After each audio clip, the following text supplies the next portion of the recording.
הוא לא כזה גיבור. והטנק יורה, יש פעמים שאומרים לי, הנוער יצא כי הרוסים ירחמו על הנוער.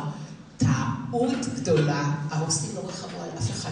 מה שהגרמנים עשו להם בתחילת המלחמה ברוסיה, הם רק חיכו לרגע הנקמה, הם היו תאבי נקם, ולא רחמו על לא לאישה, תינוק, כך שנוער בטח שלא.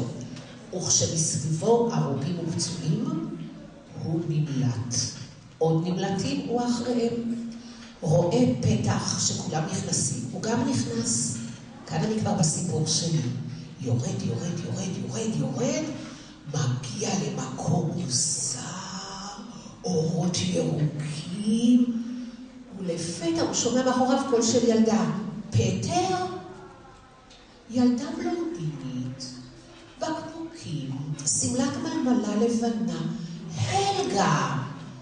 הלגה היא דמות היסטורית אמיתית שאכן הייתה בבונקר, ואני כמובן משלבת את הספרותי עם ההיסטורית. מיד נכיר אותה.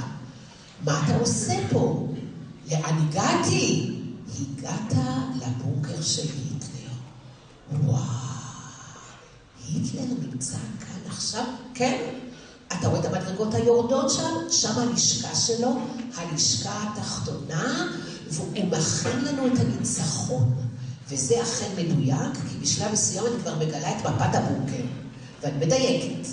אני משתדלת לדייק בדיוק היסטורי מקסימלי.